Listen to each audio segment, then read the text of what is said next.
¿Cómo están, queridos seguidores? Les doy la bienvenida, una vez más, a mi templo, donde comparto mis ensayos y opiniones honestas. El video que están por ver, es uno de los más complicados para mí. El guión fue trabajado al mismo tiempo que mis estudios, y mi trabajo como escritor. Esta es la primera vez que hago un trabajo tan largo. Y espero que su contenido sea digno de sus mesas, mientras comen, o para sus sábanas durante sus vicios nocturnos. Como notarán por el título, es una secuela al video de Iron Man, por lo que busqué darle un estilo simple, pero más profundo. Exponiendo de manera más detallada cada bloque. Sin más preámbulo, empecemos.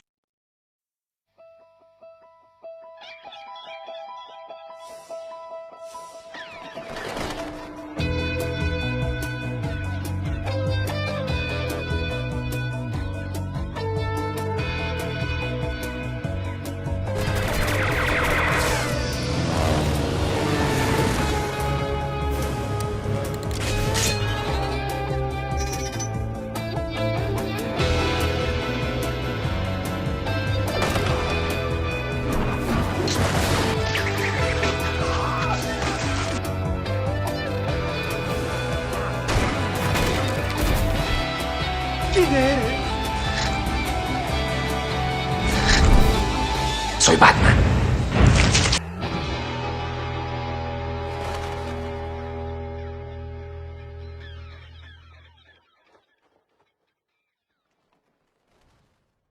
Me resulta interesante la cantidad de desinformación que existe en torno a Batman dentro del ámbito del cómic. Y para explicarme mejor, considero conveniente contrastarlo con otros casos. La confusión que rodea al personaje de Iron Man en las viñetas resulta, hasta cierto punto, comprensible. Muchos lectores y creadores actuales crecieron principalmente con vídeos y opiniones críticas hacia el personaje creado por Stan Lee, en ocasiones desestimando sus historias y su impacto cultural. Este fenómeno se vio acentuado por el éxito masivo del universo cinematográfico de Marvel, donde Iron Man se convirtió en la figura central de un proyecto sin precedentes. Como consecuencia, para una parte del público el héroe de hierro pasó a ocupar un lugar privilegiado por encima de los llamados clásicos. A esto se sumaron lecturas polémicas de eventos como Civil War y etapas controvertidas como Superior Iron Man, lo que contribuyó a la percepción de que el personaje, fuera del cine, carecía de peso o relevancia. Con Batman, sin embargo, la situación es distinta. El Caballero de la Noche es, junto a Spider-Man, uno de los superhéroes más populares y reconocibles a nivel mundial. Aunque Superman ostenta uno de los símbolos más icónicos de la cultura popular, el interés que despiertan Batman y el Trepamuros suele manifestarse de una forma más constante y transversal. Me atrevería a decir que Batman es uno de los pocos personajes que ha logrado trascender realmente el nicho del cómic. Personas que no son lectoras habituales, suelen conocer alguna de sus obras más emblemáticas, e incluso, tener una que otra en su estantería. Y, aún más sorprendente, los lectores más reacios al género superheroico, tienden a hacer excepciones con determinadas historias del personaje. Por eso, resulta llamativa la cantidad de malinterpretaciones que persisten en torno a Batman. Tal vez se deba a declaraciones aisladas de ciertos autores, a la evolución del mito conforme el paso de las décadas, o a la mezcla constante entre versiones del cómic, el cine y los videojuegos, a través de memes. Dicho esto, y sin más preámbulo, al igual que en el video dedicado a Iron Man, iré abordando y cuestionando algunos de los mitos que considero más extendidos o, simplemente, más problemáticos. Mito número 1. El Batman original era sonriente, colorido y alegre, mientras que su versión oscura y provocadora sería una reinterpretación posterior. Esta afirmación sostiene que la visión oscura, violenta y subversiva del personaje es una reimaginación del concepto original. Incluso hay vídeos ensayísticos que llegan al extremo de afirmar que dicha reinterpretación fue una imposición de Frank Miller. En consecuencia, la caracterización de Adam West estaría más cercana a la esencia del personaje que el resto de adaptaciones. ¡Santo gato! ¡Un gato!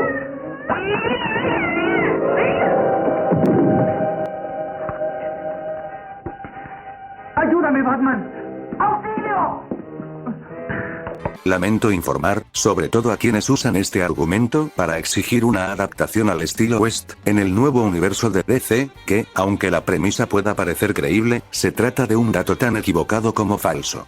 Si nos adentramos en los primeros cómics de Batman, los de Bob Kane y Bill Finger, nos encontramos con un vigilante enmascarado de carácter carismático, pero estoico, protagonizando relatos claramente inspirados en la novela negra y el pulp.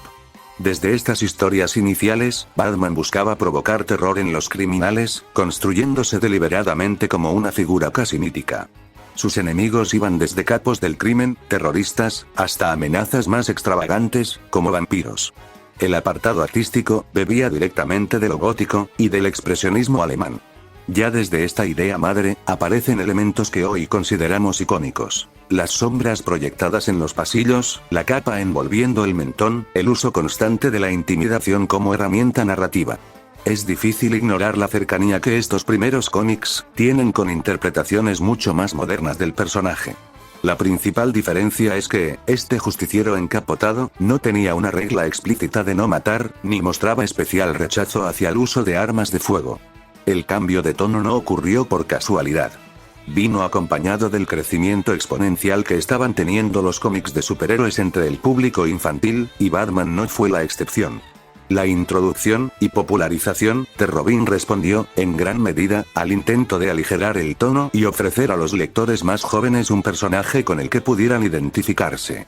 Sin embargo, incluso durante esta etapa, los cómics del dúo dinámico conservaban un tono detectivesco y, en general, más sobrio que el de muchos otros personajes contemporáneos. No sería hasta la publicación de La seducción del inocente, y la posterior instauración del sello de aprobación de los cómics, que las historias de Batman se infantilizaron de forma mucho más evidente, acercándose progresivamente al tono que hoy asociamos con la serie de Adam West. Y aunque muchos admiradores modernos consideran esta etapa más apropiada, o fiel al espíritu del personaje, cabe preguntarse, si ese cambio tan abrupto de tono, no tuvo un costo considerable. Para Batman, y para el medio en general, este giro coincidió con una pérdida significativa de lectores. Desde esta perspectiva, ese estilo alegre, colorido e imaginativo, puede leerse, no tanto como una evolución natural, sino como el resultado de una imposición editorial, y como censura moral y política. La cual, para muchos, marcó una de las etapas más restrictivas y dañinas en la historia del cómic de superhéroes. Y aunque sin duda, esta etapa ayudó a darle forma al Batman de Dennis O'Neil, a quien muchos consideran el verdadero padre de la interpretación moderna del personaje, es importante matizar que elementos se conservaron del estilo West. Siendo principalmente el carisma, y la regla explícita de no matar. Sin embargo, la visión fundacional del personaje siguió siendo, en esencia, gótica, callejera, y profundamente detectivesca. Por eso, negar que Batman fue concebido y desarrollado, desde sus cimientos, para funcionar mejor en relatos más oscuros, no es tanto una cuestión de gustos, sino, al menos desde esta lectura, una omisión considerable de su historia editorial. Batman, cuando lleguemos a la Baticueva, ¿me regala un bocadillo? Sí, Shaggy, todos comeremos algo. Batileche y galletas para todos. ¿Bati qué? Número 2. Batman está loco. Una de las interpretaciones más virales en redes sociales, y recurrente, en la voz de opinólogos del cómic, y el cine moderno, sostiene que Batman está tan desquiciado como sus propios villanos. Esta lectura suele apoyarse en la tragedia que vivió Bruce Wayne en el callejón del crimen. Una herida emocional, supuestamente mal resuelta, que lo llevaría a actuar, no desde un ideal de justicia, sino desde una carga de resentimiento insaciable, hacia la criminalidad. A esto se suma otro argumento frecuente: su decisión de vestirse como un murciélago, para salir a impartir justicia, entendida como una señal inequívoca de inestabilidad mental. Y aunque esta interpretación puede sonar coherente, e incluso atractiva, dentro de la cosmología densa y gris, que rodea la parafernalia del famoso encapotado, lo cierto es que empieza a tambalearse, cuando el personaje se analiza más allá del arquetipo superficial. Lectores, y en ocasiones, no lectores, suelen pasar por alto, que Batman no opera encerrado en una cosmología aislada, sino que forma parte de un universo compartido. Un mundo con sus propias reglas, donde la existencia de superhéroes, y del vigilantismo, no es una anomalía, sino una realidad cotidiana, e incluso, histórica. Están ejemplos como la Sociedad de la Justicia, con miembros completamente humanos, como Wildcat. O casos como Batman. Año 2, se nos revela que Batman ni siquiera fue el primer vigilante de Gotham. Antes que él, existió el Segador, un justiciero de métodos considerablemente más extremos. Desde esta perspectiva, la idea de disfrazarse para combatir el crimen puede parecer, en nuestra realidad, un acto cercano a la locura. Pero, dentro del universo en el que habita Bruce Wayne, se trata de una conducta normalizada. Si se cuestiona la cordura de Batman únicamente por su vestimenta, habría entonces que poner en duda la estabilidad mental de todos los superhéroes, pasando por alto lo verdaderamente relevante: sus decisiones, sus límites, y sus acciones, que son, en última instancia, lo que define el carácter de los personajes en este género. El siguiente argumento suele girar en torno al supuesto trauma no resuelto por la muerte de los padres de Bruce Wayne. Una idea profundamente arraigada en el imaginario colectivo, y que, sin embargo, no es tan sólida como suele asumirse. Bruce Wayne no construyó su alter ego únicamente a partir del trauma, sino, como él mismo expresa en historias como Batman The Cult, como un medio para superar el miedo. Su decisión de abandonar Gotham y someterse a años de preparación no responde solo a una herida emocional, sino a un proceso consciente de formación, tanto física como psicológica. La narrativa moderna de Batman bebe, en gran medida, de las novelas de caballería. No es casual que el subtítulo del personaje sea El Caballero Oscuro. Batman se construye sobre pilares como la disciplina, la moral, la ética, y una filosofía cercana al estoicismo, centrada en la virtud y en la búsqueda de paz interior. Cuando en cómics o películas vemos a Bruce enfrentarse a sombras o murciélagos durante su entrenamiento, no se trata de una simple decisión estética. Es la representación de un proceso interno. Bruce no está ignorando el trauma, está confrontándolo. En las novelas de caballería, el aspirante debía alcanzar una madurez mental antes de jurar lealtad a los códigos que regían su orden. De forma similar, la superación del trauma es un paso indispensable en la formación de Bruce Wayne, ya que solo así puede comprometerse genuinamente con un juramento basado en la justicia y la protección del inocente. Si su motor fuera únicamente el resentimiento hacia el crimen, difícilmente podría sostener sus propios ideales. La justicia que persigue Batman exige control, no ira desbordada. Entonces, ¿por qué la muerte de sus padres sigue siendo tan central en la psique de Batman? La respuesta es más humana de lo que parece. Superar un trauma no implica que deje de doler. Que Bruce Wayne haya enfrentado su pérdida no significa que no extrañe a sus padres, o que esa ausencia no pese en su corazón. Sí, su tragedia es su motor. Su objetivo es evitar que otro niño tenga que ver a su familia desangrada en un callejón. Pero Bruce Wayne no añora a sus padres más de lo que Peter Parker añora al tío Ben. En ambos casos, el dolor no anula la virtud, la orienta. Otro ejemplo muy ilustrativo se encuentra en Una muerte en la familia, de Starlin. En este cómic, Bruce se percata de que Jason Todd, el segundo Robin, desborda una violencia extrema hacia los criminales. ¡Lo tengo!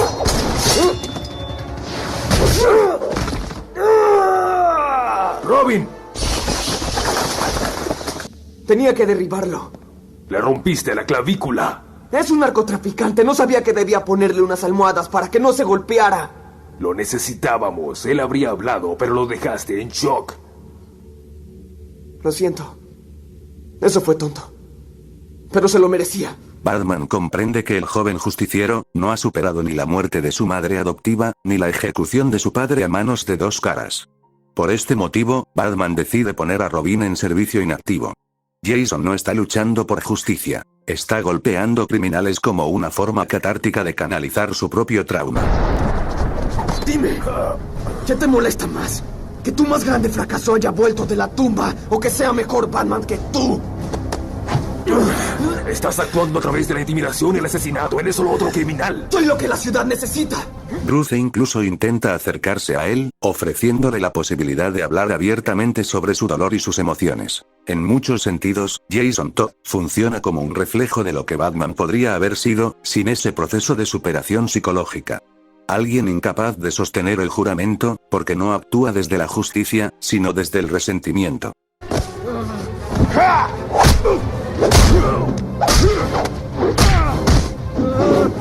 Así que eres mejor que yo. Eso no pasará. Así no. Pero, incluso fuera de los cómics, encontramos ejemplos claros en las adaptaciones animadas, que en muchos casos, son las más cercanas al espíritu del material original, compartiendo incluso a los mismos guionistas.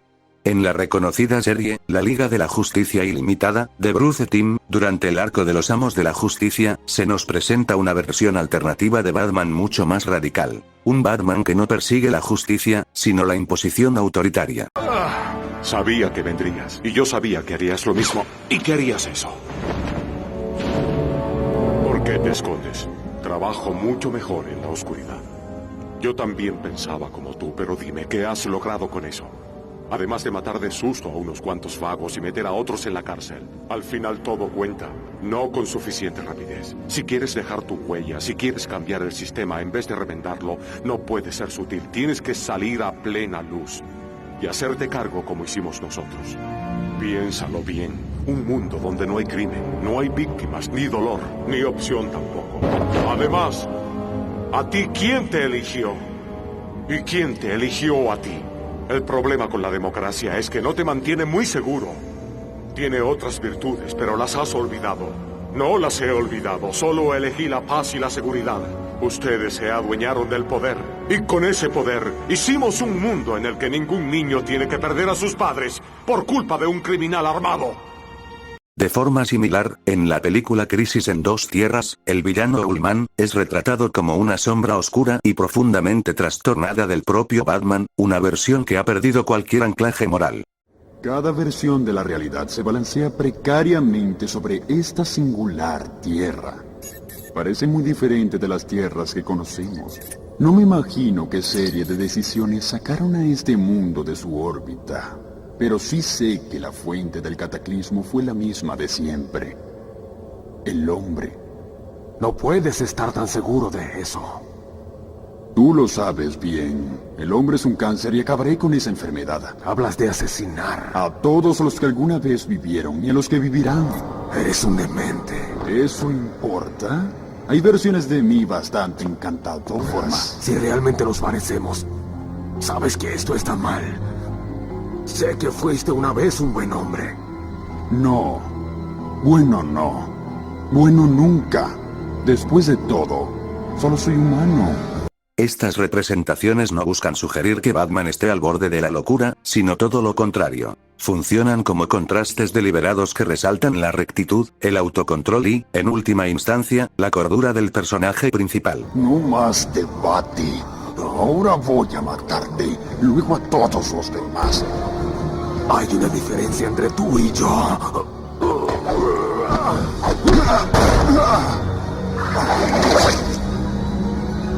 Ambos miramos dentro del abismo. Pero cuando él nos miró, tú pestañaste. Ahora bien, gran parte de la interpretación de que Batman está loco, parece surgir de lecturas problemáticas, o, al menos, incompletas, de dos obras en particular. The Killing Joke, de Alan Moore, y Arkham Asylum, de Grant Morrison.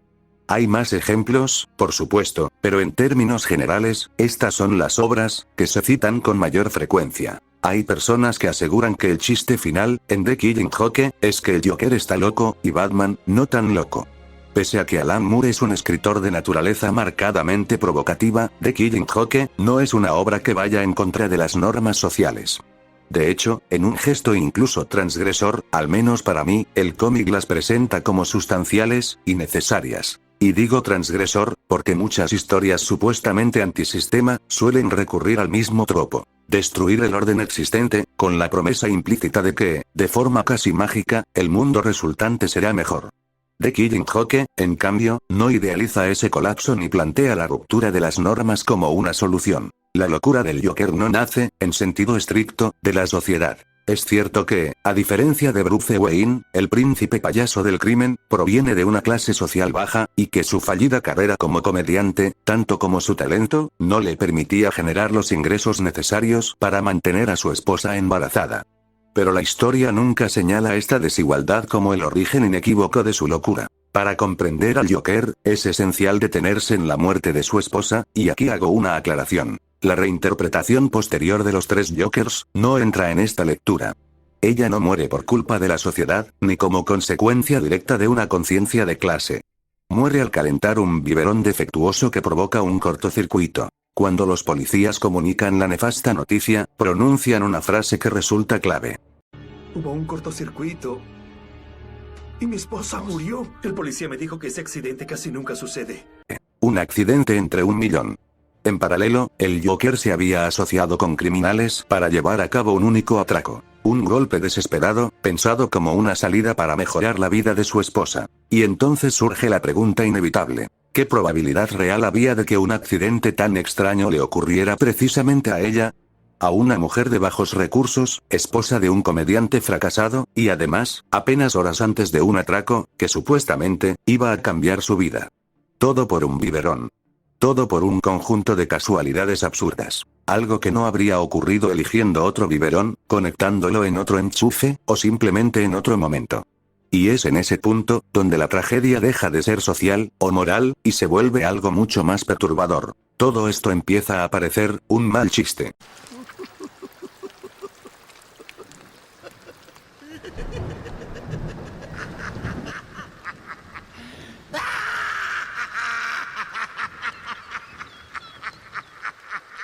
La locura del Joker nace del caos, de la incertidumbre inherente a la propia vida.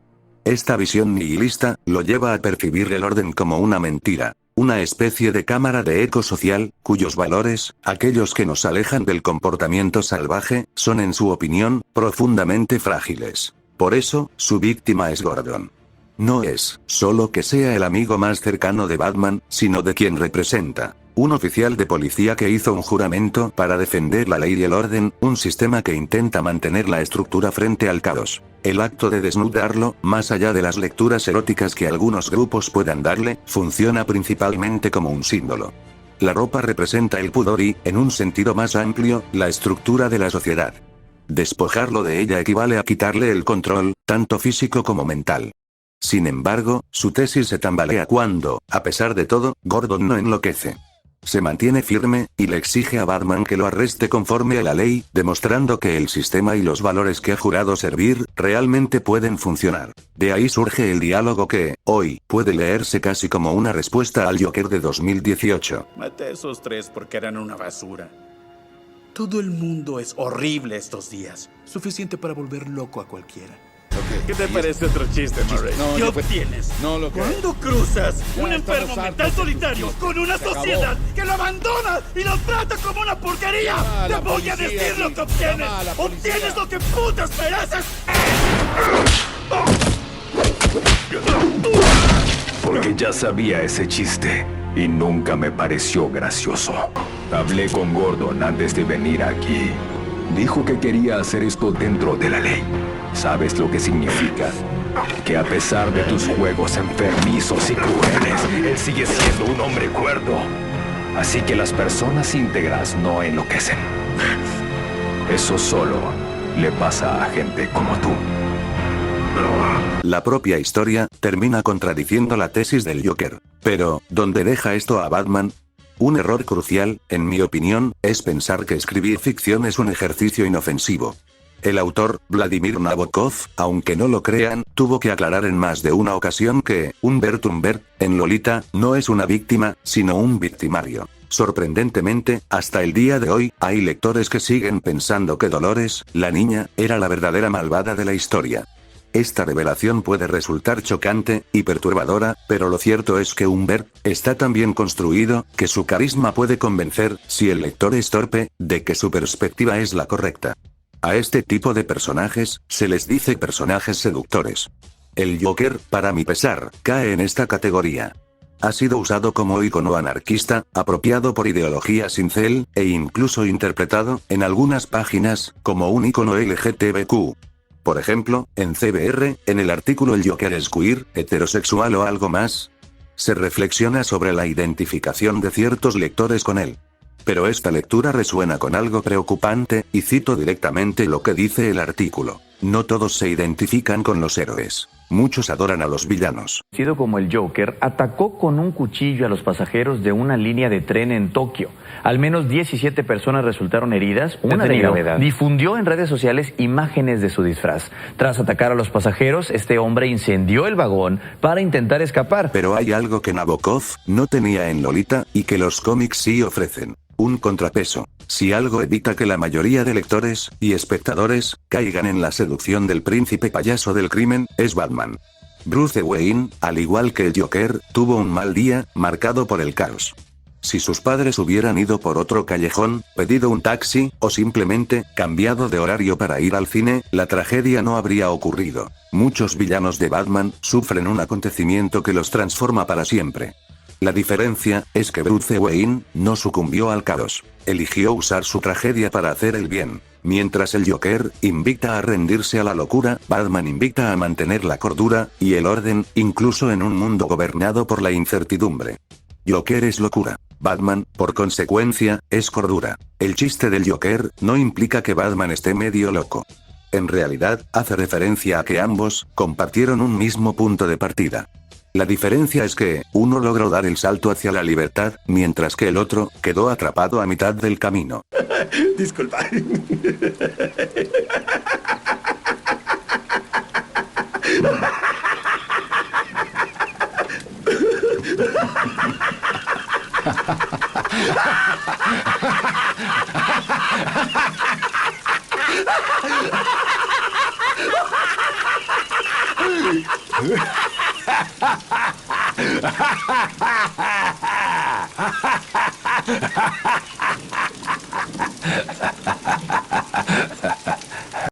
Ahora, hablemos de Arkham Asylum. No entraré en tantos detalles, como con The Killing Joke, porque considero que Asylum es una marea de simbolismos, a veces inconexa, que puede dificultar la interpretación de la obra. Aún así, confío en poder explicarme de manera coherente. Muchos consideran que Batman, Arkham Asylum, al ser un ensayo sobre la mente humana, concluye que Batman está al mismo nivel que sus villanos, convirtiéndolo en un paciente más del asilo. Pero, en realidad, diversas interpretaciones y comentarios del propio Grant Morrison podrían poner en duda esa afirmación. Pienso que Batman, Arkham Asylum se estructura en torno a dos obras clave. Una es una suposición personal, y la otra está confirmada oficialmente. Se trata de la Divina Comedia y, oficialmente, incluso con citas en el cómic, Alicia en el País de las Maravillas. Cuando Morrison habla de este cómic, nunca dice que Batman esté loco. En la obra, sí, Batman duda de su propia cordura, pero Morrison describe la historia como un recorrido de purificación. Al igual que Dante en la Divina Comedia, Batman se adentra en un asilo dividido, simbólicamente, en varias capas o círculos, que reflejan su propia psique. En este sentido, el Joker funciona como su Virgilio, similar a Carlos Daneri, en el caso de El Aleph. El cómic incorpora también la teoría de la sombra, de Carl Gustav Jung. Esos aspectos inconscientes, reprimidos o no reconocidos, de nuestra personalidad, que incluyen traumas, instintos, y deseos, que consideramos inaceptables. Algo que todos tenemos. Por eso, el recorrido de Batman es más una exploración, que una declaración de locura en su personaje. Ahora, la obra confirmada como inspiración para Arkham Asylum, es Alicia en el País de las Maravillas, lo que refuerza mi punto. Contrario a la idea de un caos sin sentido, Lewis Carroll, su autor, era un lógico y matemático. Tanto Alicia en el País de las Maravillas, como Alicia a través del espejo, pueden leerse como un manifiesto de lógica. Orden dentro del caos. ¿Quién eres tú? Ya no lo sé, señor. He cambiado tantas veces que ya no lo sé. Tampoco yo lo sé. Explícate. Es que no podría explicarme, señor. Porque yo ya no soy yo. Te has enredado. No puedo explicarme con más claridad porque tampoco lo entiendo yo. ¿Tú? ¿Quién eres tú? Pero, incluso si me equivocara, y la obra sí representara a Batman como un loco, sería un error usar esta caracterización como base para definir al personaje. La versión anotada de Batman, Arkham Asylum, incluye una declaración textual del propio Grant Morrison. Abro cita. También me gustaría enfatizar que el retrato de Batman, que se presenta aquí, no es definitivo, y no es necesariamente como yo escribiría al personaje en otras circunstancias. El hombre reprimido, acorazado, inseguro y paralizado sexualmente, en Arkham Asylum, se pretendía como crítica a la interpretación de los años 80, de Batman como alguien violento, determinado, y bordeando la psicopatía. Mi propio retrato de Batman, más tarde en el cómic de la J.L.A., fue uno que enfatizó la cordura y la dignidad del personaje. Al final, supuse que quienquiera que haya llegado tan lejos, y que resulte tan exitoso en su búsqueda para vengar la muerte de sus padres, y ayudar a otra gente, debió terminar como alguien muy confiable. Cierro cita. Y aunque personalmente, no comparto la crítica al Batman de los años 80, ni soy muy fan de cómo Morrison escribe a Batman, siendo más admirador de su Superman, esta declaración demuestra algo importante. Ni siquiera él recomienda usar Arkham Asylum como guía definitiva del carácter de Batman. Para concluir este bloque, que ya se ha extendido bastante, solo me gustaría hacer una pregunta con cierta jocosidad. ¿Realmente Superman le daría acceso a la Liga de la Justicia, lo llamaría su mejor amigo, y le confiaría la posesión de Kryptonita a alguien verdaderamente loco? Creí que Batman era el responsable por todos ustedes, amigos. Pero ahora veo que hubieran terminado de la misma manera. Con Batman o sin él. Los crímenes serían diferentes, pero todos, de una forma u otra, traerían miseria a Ciudad Gótica. La verdad es que ustedes lo crearon a él. Número 3. Batman y la homosexualidad. Debo confesar que dudé bastante si incluir o no este bloque. Pero considerando que es un tema presente en la historia de Batman, y que ha generado una polaridad considerable en distintos momentos, me parece prudente abordarlo con la mayor transparencia, espíritu crítico, honestidad y prudencia que creo ser capaz de ofrecer. Considero que ambas interpretaciones dominantes, que buscan validar a Batman como un personaje sexualmente reprimido, u homosexual, resultan problemáticas en cierta medida, ya que suelen sustentarse, casi exclusivamente, en su relación con Robin, o con el Joker. La más antigua, es la que gira en torno a la relación con Robin. En el libro La seducción del inocente, el psicólogo Frederick Wertham acusó a los cómics de Batman de promover la homosexualidad en los jóvenes, tomando como base la relación entre Batman y su ayudante, el Chico Maravilla. Años después, Grant Morrison haría una declaración similar en una entrevista para la revista Playboy. Abro cita. Batman es muy plutoniano, en el sentido de que se cuida mucho, y también en el sentido de que es sexualmente desviado. La homosexualidad está patente en Batman. Y no utilizo el término gay en un sentido peyorativo, pero Batman es muy gay. No se puede negar. Obviamente es un personaje de ficción, que pretendía ser heterosexual, pero la base de todo el concepto de la historia, es completamente gay. Creo que por eso le gusta tanto a la gente. Todas las mujeres lo quieren ver salir con esa ropa provocativa, saltando de techo en techo, pero Batman está más interesado en andar por ahí con el hombre mayor, Alfred, y el chico, Robin. Esta cita suele utilizarse con frecuencia, sin analizar el trasfondo complejo de la declaración. Morrison, de manera similar a Frederick Wertham, llega a esta lectura homosexual, a partir de una interpretación basada en estereotipos, al sexualizar la parafernalia del murciélago, y recurrir, una vez más, a Robin como eje argumental. Esto resulta problemático, porque el personaje de Robin, especialmente Dick Grayson, suele oscilar entre los 8 y los 12 años. Bajo esta lectura, la supuesta sexualidad reprimida de Batman adquiere una connotación inquietante, de naturaleza inapropiada y depredadora. De este modo, la figura de Robin, cuyo propósito original era permitir que los niños se vieran junto a su héroe favorito, dentro de una relación claramente paterna, queda degradada a una imagen de deseo sexual, atribuida a una figura adulta, algo completamente ajeno, tanto a la intención original del personaje, como a su función narrativa. Para ser justos, Morrison declaró posteriormente, que sus palabras habían sido sacadas de contexto por Playboy. Y, sea esto cierto o no, estoy dispuesto a concederle ese beneficio. En ese sentido, esta crítica apunta más a quienes utilizan la cita tergiversada, que al propio escritor. También se suele argumentar que el primer interés amoroso de Batman fue Batwoman, creada en 1956, para contrarrestar las críticas del libro La seducción del inocente. Sin embargo, esto es incorrecto. El primer interés romántico de Batman, aparecido en los propios Detective Comics de 1940, fue una mujer llamada Julie. Además, ese mismo año, se introdujo la dinámica picante entre Batman y Catwoman. Si las relaciones amorosas de Batman se vieron reducidas, fue porque, con el tiempo, las historias se orientaron progresivamente hacia un público infantil, más interesado en las aventuras dinámicas, y las onomatopeyas, que en la exploración de vínculos humanos. Ahora pasemos a la relación entre Batman y Joker. Hace no mucho, se produjo una explosión de vídeos y ensayos que defendían la existencia de una relación carnal y romántica entre ambos personajes.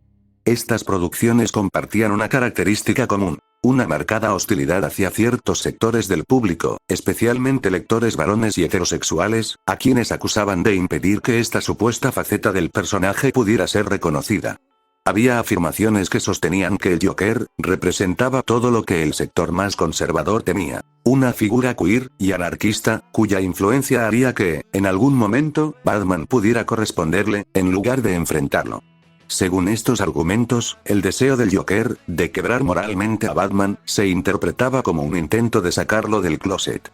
Además, sobre todo en los vídeos, se sostenía que esto no ocurría porque Batman seguía siendo una fantasía de hombre heterosexual, un personaje que resuelve los conflictos a puñetazos. Estos argumentos, además de evidenciar un marcado desconocimiento sobre la psicología masculina, y sobre por qué muchos hombres consideran a Batman un ídolo, se sustentaban en los siguientes puntos. Entre los ejemplos más citados se encuentran la declaración de Frank Miller, en la que definía la relación entre Batman y Joker como una pesadilla homofóbica, y el uso de la homoerótica, durante el run de Scott Snyder y Greg Capullo, en los New 52, y el guión original de Batman, Europa. Es necesario diseccionar estos puntos.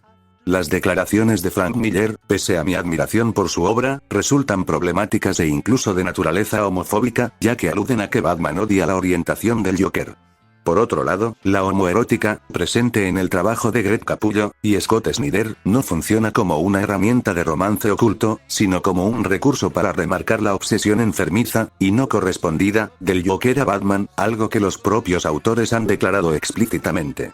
Abro cita de Snyder. Para ser claros, el romance entre ellos, Joker y Batman, para mí, siempre ha sido esa sensación de estar atrapados en una especie de baile. Y al Joker le gusta exagerarlo. Nos amamos. Nunca podremos separarnos. Soy tu otra mitad. Me completas. No es prosaico ni un amor romántico real. Son polos opuestos, y al Joker le encanta usar ese lenguaje para burlarse de Batman. Nunca te librarás de mí. Estamos casados. No puedes librarte de mí. Seremos compañeros para siempre. Ese es su léxico. Estas declaraciones no fueron recibidas de la mejor manera por el sector que veía en Scott Snyder una oportunidad para canonizar una relación amorosa entre ambos personajes. Finalmente, llegamos a Batman, Europa, cuyo guión original describe una escena en la que Batman y el Joker se miran fijamente, como si estuvieran a punto de besarse o ahorcarse con pasión. Sin duda, se trata de un texto provocador. Sin embargo, hay que aclarar varios puntos. Lo mencionado existe únicamente en el guión como referencia para la ilustración, no para ser leído en el producto final, que deja explícito el asco que Batman siente hacia el Joker. Además, el autor de Batman, Europa, es Brian Azzarello, conocido por Batman Damned, el polémico cómic donde se mostraba el miembro de Batman, el cómic del Joker y Lex Luthor, y por la película animada de The Killing Joke, responsable del arco de Batichica, y esa escena que a muchos resultó tan incómoda.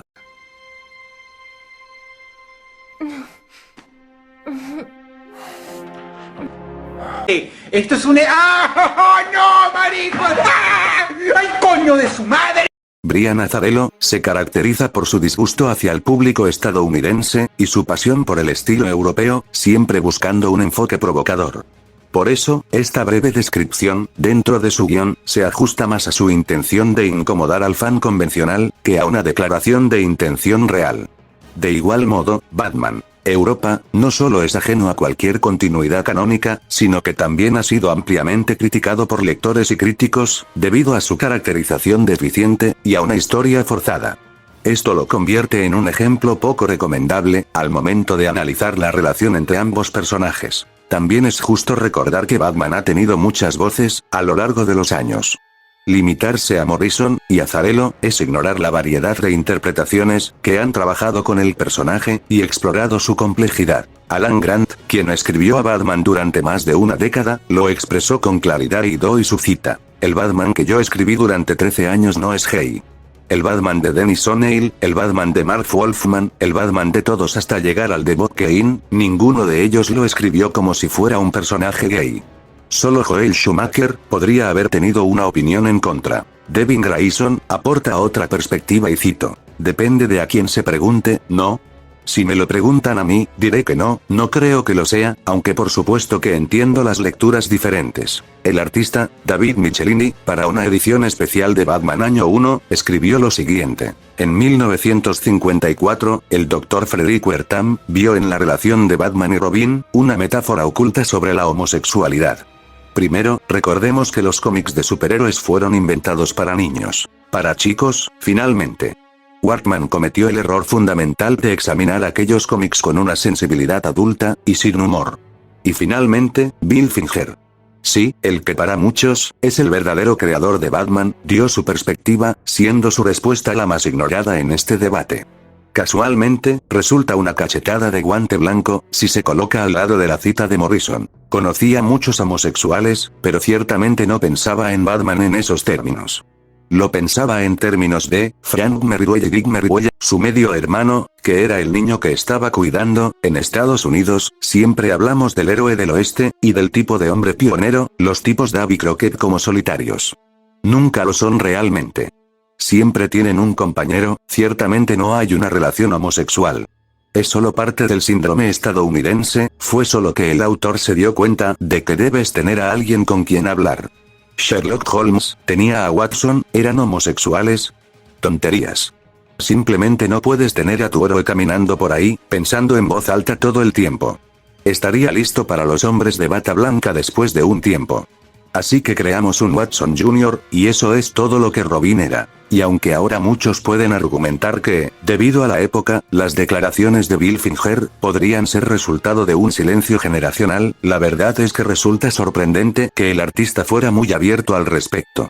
Su primera esposa era una figura clave en la escena gay neoyorquina de mediados de siglo, y su único hijo conocido, Fred Finger, era homosexual, sin registros de disgusto por parte de su padre, quien también tenía un círculo social conformado por varias personas de la comunidad. En consecuencia, tomar cualquiera de las dos interpretaciones resulta problemático. Considerar la relación con Robin como no paternal cae en una visión turbia, mientras que interpretar la relación con el Joker como romántica y sexual destruye toda la psicología de Batman y lo reduce, ahora sí, a un loco depravado que no ha matado a un asesino psicópata que ha dañado inocentes y a todas las personas que ama, incluido su hijo, no por mantener un juramento o un principio, sino porque siente una atracción sexual reprimida. No se trata de que Batman sea una fantasía tóxica. Se trata de que, al darle validez a estas interpretaciones, se destruiría toda la cosmología heroica del personaje. Mi conclusión para este bloque es la siguiente. No se puede negar la aportación de artistas y escritores de orígenes diversos en la construcción del mito de Batman. Es algo que ni se debe, ni se puede ignorar. Aclaro que esto no invalida el aporte de quienes no pertenecen a ningún espectro particular. Sin embargo, a mi juicio, resulta inmaduro, e incluso tóxico, intentar forzar, de manera tan cuestionable, un elemento que ha demostrado no encajar en la naturaleza del personaje. Más aún cuando, dentro de la cosmología del murciélago, existen personajes que sí responden a esa exigencia y cambio cultural, y que están ansiosos por una oportunidad de ser vistos y valorados. What's really been interesting is this interaction, this conversation I get to have with the fans. I didn't anticipate when I started how passionate people are about Batman. There's a really unique connection there. Because it's not like that for Superman or Wonder Woman or The Flash. It's different with Batman. And I think the reason is that because of all the superheroes, he's the only one who's actually not a superhero. There's nothing supernatural about Batman. You know what I mean? He can't fly, he can't see through walls. He's a man. He's a human being. But not only is he human, he's a very flawed human, and he knows he's flawed. He's been damaged by life. But Kevin, we're all flawed, right? And we all get damaged by life. So it makes Batman that much more relatable because he's so much like us in a way. What distinguishes him is that no matter what life throws at him, no matter what crisis or challenge or failure, he never lets it crush him. He never lets it make him angry or bitter. He takes that pain that life throws at him and he turns it into something positive.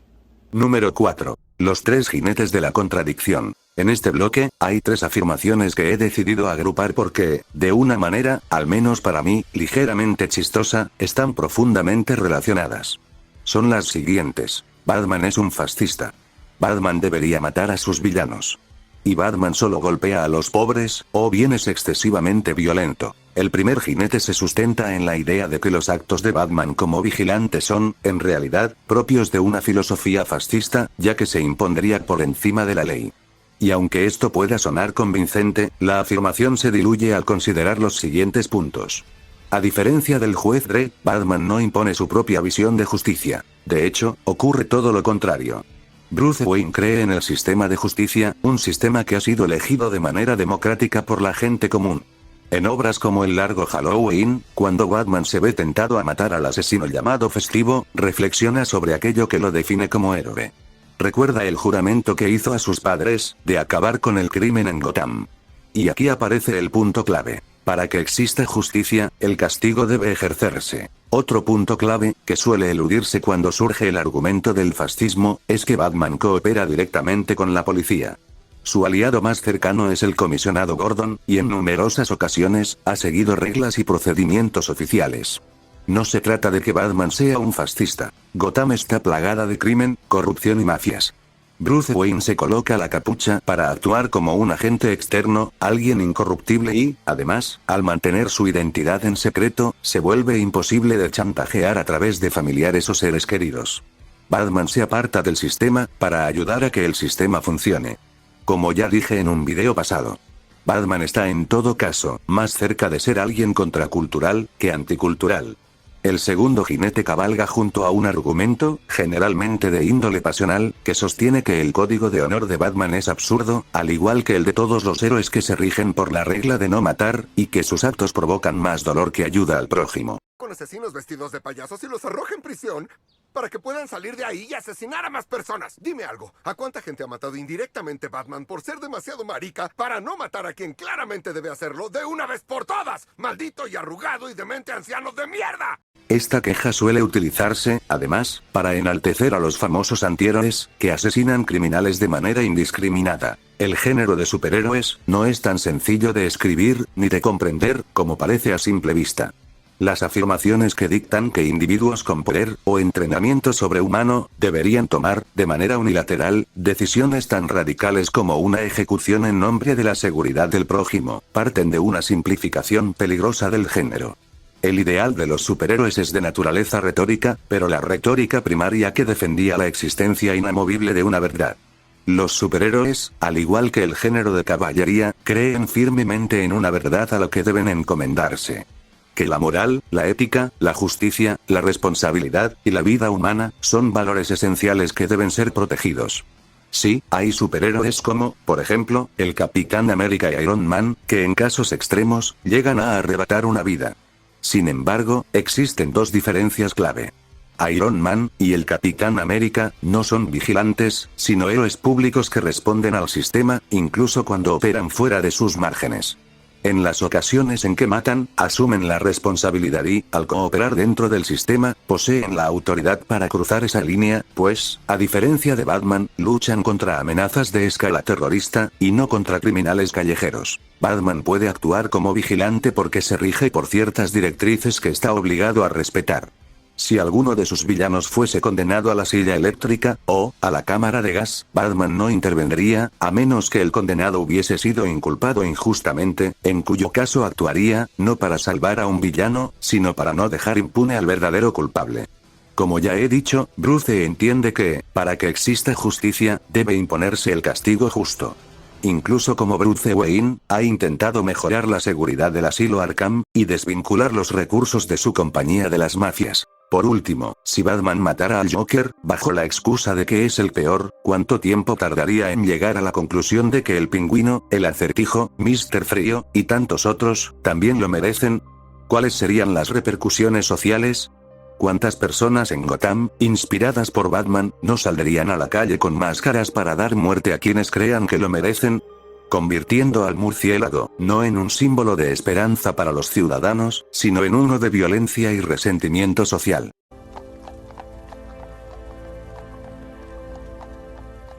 Damas y caballeros, chicos y chicas, vine a apelar a su espíritu comunitario. Sé que en el pasado han tenido sus diferencias. Algunos dirán que no pueden trabajar juntos. Está bien. Esas personas permanecerán atadas y esa no será una función del grupo al que pertenezcan. ¿Qué es esto, la Gestapo? ¿Él nos hace trabajar como criminales? Cállate, viejo. El resto de ustedes puede ayudar a que nuestra ciudad no se venga abajo. Guíen con el ejemplo. Es su decisión. Estoy seguro de que ustedes quieren ayudar.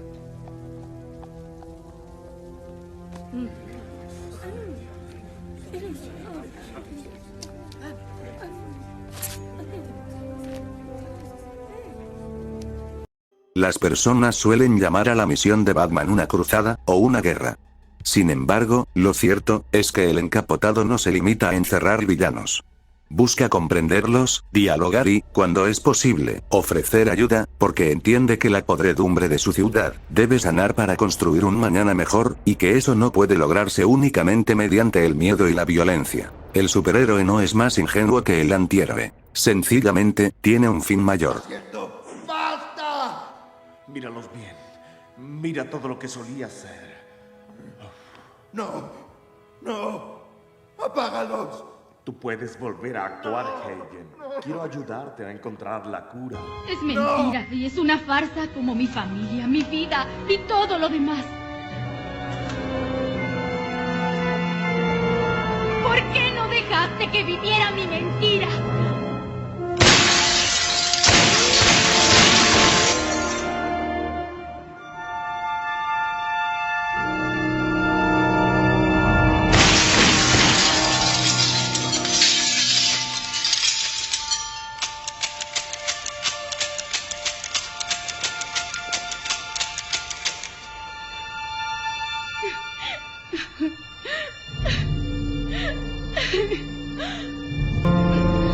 No fue mi intención.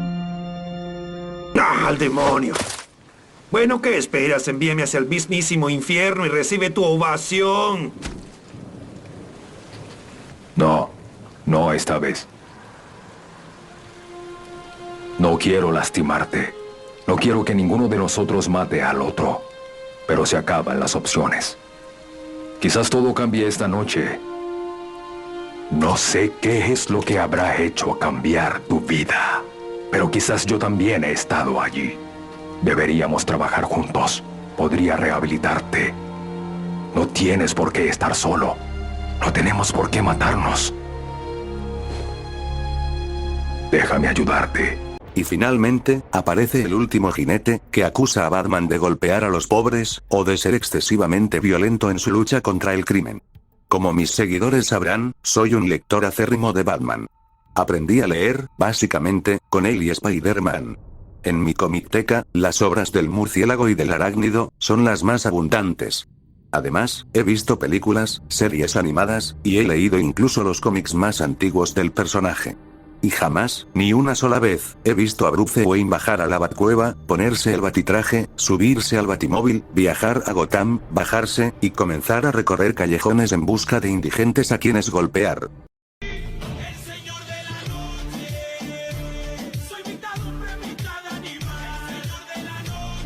De hecho, en mi experiencia como lector, Batman suele capturar, precisamente, a quien está golpeando al indigente. Sin olvidar, que el tipo de personas contra las que suele combatir, son pandillas ultraviolentas, mafias, traficantes, desde sustancias, hasta pornografía infantil, sectas, policías corruptos, y redes de trata de personas.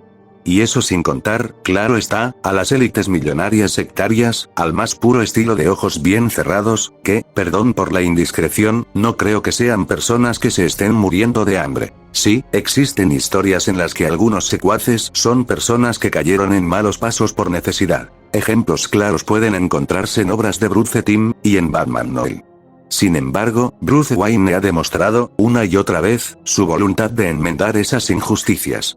Como Bruce Wayne, ha impulsado centros de ayuda, dirige una de las empresas con mayor contratación y programas educativos, y ha logrado rehabilitar, y sacar a muchas personas del mal camino. En el caso de Batman Noel, se presenta una versión del personaje particularmente extremista, porque se trata de una adaptación de un cuento de Navidad, de Charles Dickens. El retrato de Batman, como una figura insensible, responde a la intención de acercarlo a Ebenezer Scrooge.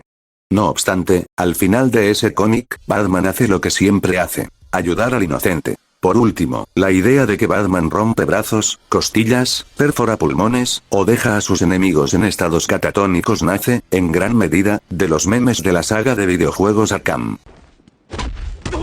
Get in there.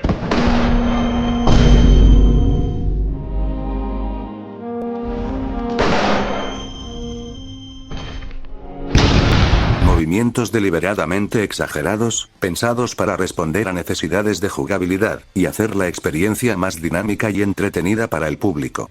Algo que resulta obvio de explicar, pero que, por alguna razón, en los últimos años, muchas comunidades han comenzado a tomar como fuente de información verídica a los memes, construyendo su visión y su opinión de los personajes a partir de ellos, y no del material narrativo original. La realidad es que, en los cómics, Batman suele limitarse a noquear y desarmar a los criminales, oscilando siempre entre la ofensiva y la defensiva.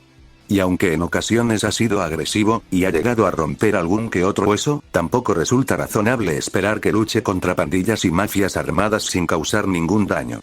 Ejercer la violencia en función de un bien mayor es una lógica que, por lo demás, incluso Superman ha aceptado en determinadas circunstancias. Me resulta extraño que, cuando Batman deja a un criminal, responsable de un asesinato, con un brazo enyesado, muchas personas dirijan su indignación contra Batman, y no contra el criminal. Me han dicho que has asesinado a unas 600 personas. Exactamente cómo es tu versión sobre eso. Deténgase ahí mismo. Este es un hombre sensible, y no permitiré que lo acosen. Está bien. Quiero que la gente me entienda. Bien, adelante. Por eso es que voy a matar a todos en este salón. Está bien. Él no lo dice en serio. Solo está tratando de aliviar la tensión. Rara forma de hacerlo. Tienen que recordar que este hombre no es responsable por esas muertes. Él es simplemente una víctima de la obsesión psicótica de Batman. Creí que era yo la obsesión psicótica de Batman. ¿Usted piensa que Batman es el verdadero psicópata aquí? Sin duda alguna. Él es un sociópata obsesivo-compulsivo, narcisista con complejo de héroe. Me encantaría tenerlo como mi paciente. ¿Puedo conservar esta taza? Claro, haga lo que quiera con ella. Tenemos un armario lleno. Y es por eso que titulé este bloque: Los tres jinetes de la contradicción. Acusan a Batman de ser un fascista, pero al mismo tiempo lo critican por no asesinar a sus villanos y dejarlos en manos de la justicia. Y, acto seguido, lo señalan por ser demasiado violento con los criminales. Este fenómeno revela una de las tensiones más problemáticas en las comunidades modernas de superhéroes. La tendencia a leer a los personajes, no desde lo que son, ni desde lo que sus historias han construido, sino desde proyecciones personales, deseos identitarios o interpretaciones parciales. En ese proceso, el personaje deja de ser un objeto de lectura, para convertirse en un territorio de disputa. Y cuando la apropiación simbólica sustituye al análisis, el resultado no es una relectura enriquecedora, sino una simplificación que empobrece tanto al personaje, como al debate que lo rodea. Alfred, ¿a quién ves cuando me miras? ¿Al niño al que le atabas los zapatos por la mañana? ¿Al adolescente al que llevaste a su primera cita? Mientras estás aquí todas las noches, yo estoy allá afuera. Y soy lo único que interfiere entre los inocentes y los malhechores. No, tal vez. Lo soy. Cuando el asaltante o el ladrón lo piensan dos veces, es por miedo. Eso es lo que soy. Por eso contrataron asesinos, porque soy el motivo por el que los criminales se alegran de ver salir el sol. Entonces no, Alfred. No soy presumido. Esto no acaba para mí esta noche. Pero para ellos sí. Número 5. Bruce Wayne es solo la máscara de Batman. Esta postura sostiene que Bruce Wayne no es más que una fachada destinada a encubrir a Batman como la verdadera identidad. A esta idea suele sumarse otra igualmente recurrente: que Batman encarna el estereotipo del individuo incapaz de aceptar ayuda, desinteresado por los vínculos personales o románticos, y cuya existencia gira de forma exclusiva en torno a su cruzada. Y aunque esta lectura pueda resultar atractiva, más allá del chiste recurrente de Bruce Timm o el del lazo de la verdad, no encuentro un sustento sólido que la respalde. Sí, es cierto que la imagen despreocupada, mujeriega y fiestera, funciona como una fachada pública, destinada a evitar cualquier correlación entre el millonario y el vigilante encapotado. Pero eso no implica que Bruce Wayne no exista como individuo, que carezca de relaciones cercanas, o que sea indiferente a su vida personal y romántica. Bruce Wayne muestra su verdadero carácter cuando se relaciona de manera íntima con las personas que ama. Alfred, Dick Grayson, Jason Todd, cuando era Robin, o, en su momento, Harvey Dent.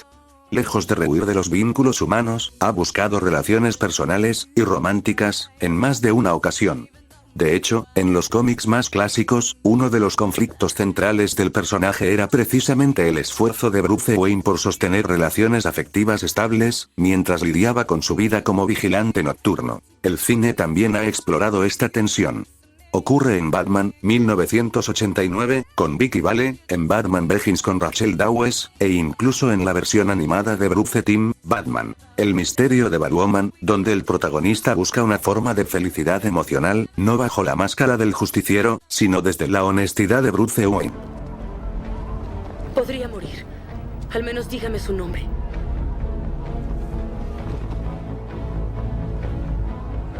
No es quien seas en el interior. Tus actos son los que te definen. Bruce. Funny thing, this morning I got up thinking something's wrong. And then I realized no gunfire, no explosions, no goons out to do me in. Everything was peaceful and quiet. And that's when I realized how much I missed you.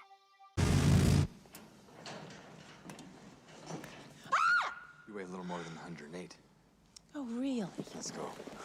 Esta faceta resulta hoy menos común, en parte porque con el paso de los años, muchos autores optaron por otorgarle a Batman intereses amorosos que pudieran acompañarlo en su labor como vigilante, en lugar de relaciones con personas ajenas a ese mundo. Sin embargo, incluso obras de marcado corte introspectivo, como Batman Ego, reconocen explícitamente que Bruce Wayne no es una ilusión, sino una parte real e indispensable del personaje. Si ampliamos la mirada a la historia completa del Batman original, el surgido en 1939, posteriormente identificado como el Batman de Tierra 2, encontramos un ejemplo todavía más claro. Este Bruce Wayne no tuvo problema alguno en colgar la capa y convertirse en comisionado de policía, algo incompatible con la idea de que su identidad civil fuera una mera farsa descartable. Todo esto también desmonta el chiste recurrente de que Batman reprime sus emociones, o rechaza sistemáticamente la ayuda de los demás.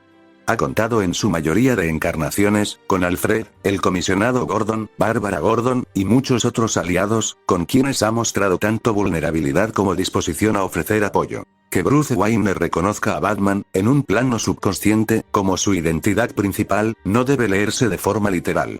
El murciélago representa los valores que lo constituyen como individuo: autocontrol, disciplina, compasión, amor y esperanza. Este recurso no es exclusivo de Batman. En numerosos cómics de otros superhéroes, cuando la narrativa adopta un tono psicológico o místico, la identidad superheroica emerge como la encarnación simbólica del yo ideal. Pero eso es precisamente lo que es: un símbolo, no una negación de la persona que existe detrás de la máscara.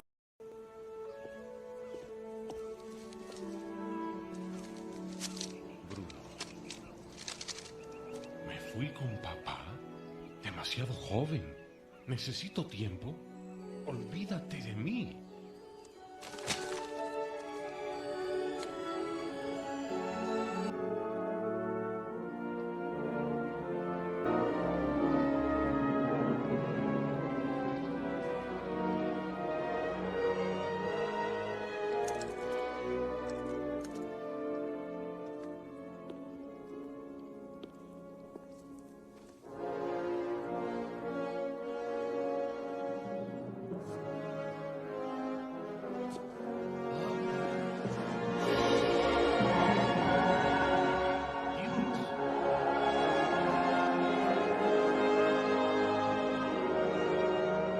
Número 6. Batman no usa su dinero para ayudar. Esta es una que todos se saben. Esta es una afirmación que se repite de manera constante. Se dice que Bruce Wayne, en lugar de utilizar su herencia millonaria para ayudar a la ciudad, o incluso para pagar un psicólogo, invierte de forma egoísta en sus juguetes de vigilante para salir a golpear, entre muchas comillas, a pobres indigentes. Y dejando de lado que Batman ha protegido de forma recurrente a las personas en situación de calle, considerando que la sola idea de su figura rondando los callejones, reduce considerablemente la violencia ejercida contra ellas, como ya se ha mencionado en otros bloques, lo cierto es que Bruce Wayne es, canónicamente, un filántropo. Las empresas Wayne invierten en casas hogar, educación y programas de empleo. Muchos jóvenes atrapados en pandillas por necesidad, han encontrado una salida gracias a las ofertas laborales de Bruce Wayne y, en más de una ocasión, también protección bajo la figura del propio Batman. Pero hay algo que muchos de estos vídeos omiten, o al menos así lo percibo. Bruce Wayne no solo invierte para ayudar a la ciudad, sino que se esfuerza activamente por mantener sus ingresos y los de su empresa, lejos de compañías fantasma, o vinculadas al crimen organizado. Ahora bien, algunos podrían argumentar que las fundaciones, y la ayuda económica, son elementos modernos, introducidos como respuesta a estas críticas. Sin embargo, esta afirmación resulta errónea en ambos sentidos. La primera vez que vemos a Bruce Wayne invertir directamente en un centro de ayuda, ocurre en Detective Comics, número 328. En este cómic, publicado en 1964, Alfred presuntamente fallece, y Bruce crea la Fundación Alfred en su memoria. Esta decisión no responde a una crítica social contemporánea, sino a una evolución natural del personaje dentro de su propio marco narrativo. Pero incluso si nos aferramos de forma estricta a los años 40 y 50, siento la necesidad de señalar una falencia recurrente en muchos opinólogos.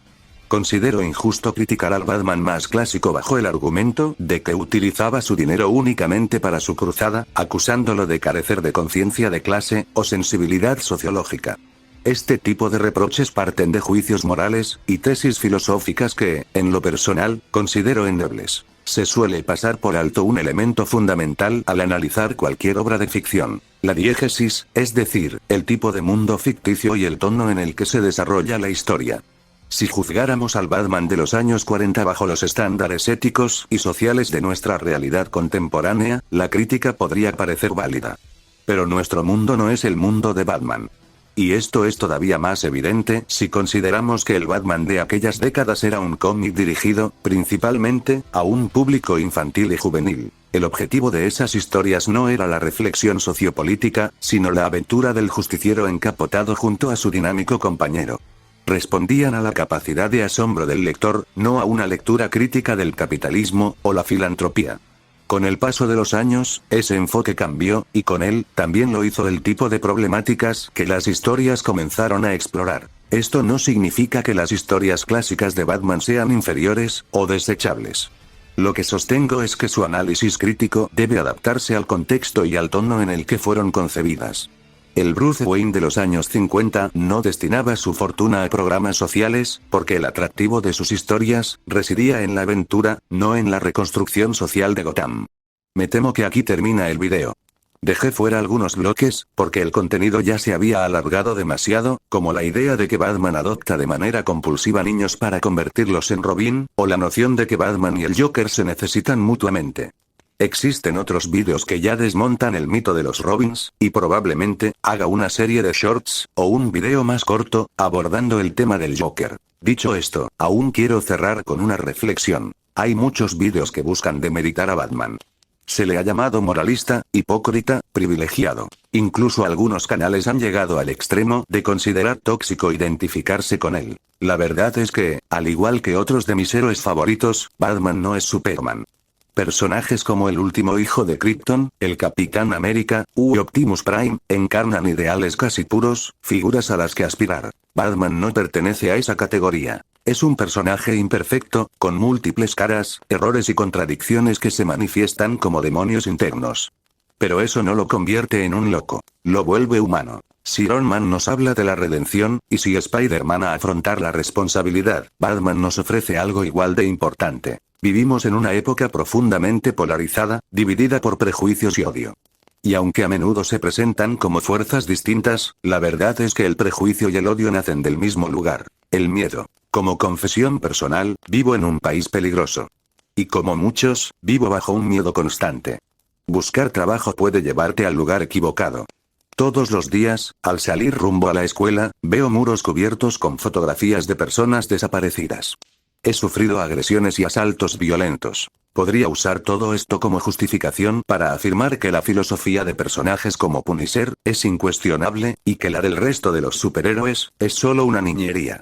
Podría transmitir el mensaje de que la violencia nacida del resentimiento es correcta. Pero no sería honesto. Yo invito a encontrar en Batman un reflejo más humano, y enfrentar nuestros miedos, porque solo así evitamos caer en ideas radicales y profundamente polarizantes. Solo así evitamos ser seducidos por el odio extremo. No busco decir qué se debe, o no se debe hacer, a nivel social. Lo que sostengo es algo más simple y, quizá, más difícil. Todos estamos a merced del caos y la violencia, y el único control real que tenemos es mantenernos firmes a nuestro espíritu. Batman nos enseña que no son los tiempos difíciles los que crean hombres fuertes, sino que es la necesidad de esperanza en tiempos oscuros, lo que forman a hombres y mujeres valientes. Hi, Claire. I'd like to come in and talk with you. Would that be all right? I'm stepping a little closer now. Okay?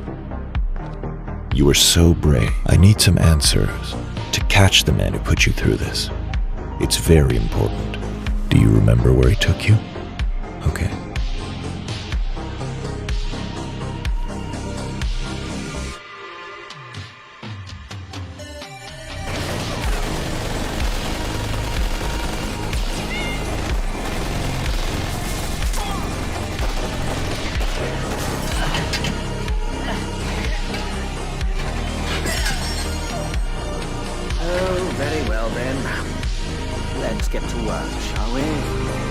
Would you stay with me? I'm scared.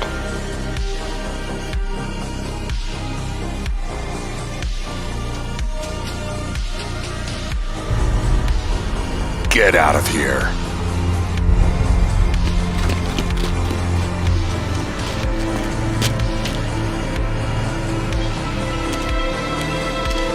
I gotta know. Why'd you stay with me all day, risking your butt for someone who's never given you anything but trouble? I know what it's like to try and rebuild a life. I had a bad day too, once. Nice guys like you shouldn't have bad days.